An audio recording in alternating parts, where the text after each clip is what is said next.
Hi welcome to show Sai food. ఈరోజు మన recipe వచ్చేసి అటుకుల బూరెలు. పిల్లలు స్వీట్ అడిగినప్పుడు ఎంతో హెల్తీగా ఇలా చేసి పెట్టండి. దానికోసం ముందుగా మినపప్పు ఒక కప్పుని ఒక 4 అవర్స్ ముందు నానబెట్టేసేయండి. చూడండి, ఇలా నానిన తర్వాత దీంట్లో నుంచి వాటర్ తీసేసి మిక్సీ జార్లో వేసుకొని కొంచెం వాటర్ని వేసి సన్నం పేస్ట్ లాగా చేసుకోవాలి. చూడండి, మనకు క్రీమ్ లాగా రావాలి. మనం ఒక కప్పుతో మినపప్పు తీసుకున్నాం కదా, 2 కప్పుల బియ్యం పిండిని తీసుకోండి. బియ్యం పిండి వేసిన తర్వాత ఇప్పుడు 2 కప్పుల బియ్యం పిండి వేసేసి దీంట్లోకి ఒక సగం చెంచా సాల్ట్ వేసుకోండి. వాటర్ని చూసుకుంటూ వేసుకోండి. కొంచెం కొంచెంగా వాటర్ని వేసి పిండి అనేది ఈ కన్సిస్టెన్సీ వచ్చేంత వరకు తడిపేసి పక్కన పెట్టేసుకోండి. ఇప్పుడు మనం స్టఫింగ్ ప్రిపేర్ చేసుకుందాం. దానికోసం మందంగా ఉండే అటుకులని ఒక 2 కప్పులు తీసుకొని జల్లించుకోండి. ఏమైనా డస్ట్ ఉంటే పోతుంది. ఇలా జల్లించుకున్న తర్వాత వీటిని మనం ఒక బౌల్లోకి వేసుకుందాం.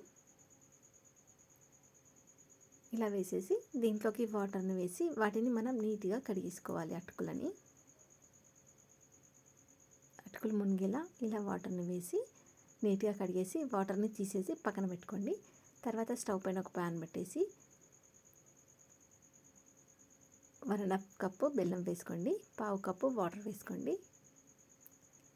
మంటని మీడియం ఫ్లేమ్లో పెట్టేసి బెల్లం కరిగించుకోండి. ఉండలేం లేకుండా కరిగిపోవాలి. అలాగే మనకు బెల్లం అనేది ఇలా చిక్కగా వచ్చేంత వరకు కలుపుతూ ఉండండి.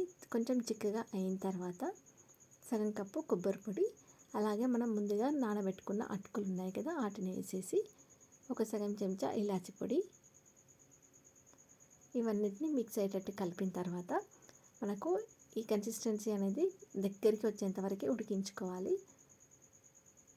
మనకి ఉండలాగా వస్తుంది అనేంత వరకు చూడండి. ఇలా ముట్టి చూస్తే, ఇలా చేసి చూస్తే ఉండలాగా వచ్చేంత వరకు ఉడికించి తర్వాత స్టవ్ ఆఫ్ చేసి కొంచెం చల్లగైన తర్వాత మనం వీటిని చిన్న చిన్న బాల్స్ లాగా ప్రిపేర్ చేసుకోవాలి. చూడండి, ఇలా చిన్న చిన్న ఉండలు చేసి పక్కన పెట్టేసుకోండి. అన్నింటినీ కూడా ఇలాగే చేసి పక్కన పెట్టుకొని స్టవ్ పైన ఒక ప్యాన్ పెట్టి డీప్ ఫ్రైకి సరిపోయేంత ఆయిల్ వేయండి. ఆయిల్ హీట్ అయ్యేలోపు మనం ముందుగా రెడీ చేసి పెట్టుకున్న పిండి బాల్స్ ఉన్నాయి కదా, ఆ బాల్స్ని ఈ పిండిలో ఇలా డిప్ చేసి ఆయిల్ వేడైన తర్వాత అందులో వేయండి. మనకి ఆయిల్లో ఎన్ని పడతాయో చూసుకొని అన్నీ వేయండి. కొంచెం లూజ్గానే వేయండి, మరీ టైట్గా వేయకండి. చూడండి, ఇలా డిప్ చేసి పిండి మొత్తం అంటేటట్టు డిప్ చేసి ఆయిల్లో వేసుకోండి. ఇప్పుడు మనకి ఇవి ఒక సైడ్ వేగిన తర్వాత ఇంకో సైడ్ టర్న్ చేసుకొని కొంచెం బ్రౌన్ కలర్ వచ్చేంత వరకు వేయించుకోవాలి. వీటిని ఇలా బ్రౌన్ కలర్ వచ్చిన తర్వాత పైన క్రిస్పీగా, మనకి కొంచెం లోపల సాఫ్ట్గా చాలా సూపర్గా ఉంటాయి. అండ్ హెల్త్ కూడా చాలా మంచిది. మన పిల్లలు స్వీట్ అడిగినప్పుడు అప్పటికప్పుడు ఎంతో హెల్తీగా ఇలా అటుకుల బూరెల్ని ప్రిపేర్ చేసి పెట్టండి. వాళ్ళు కూడా చాలా ఇష్టంగా తింటారు. అండ్ హెల్త్ కూడా చాలా మంచిది. చూసారు కదా, ఒకసారి ట్రై చేయండి. Thank you for watching.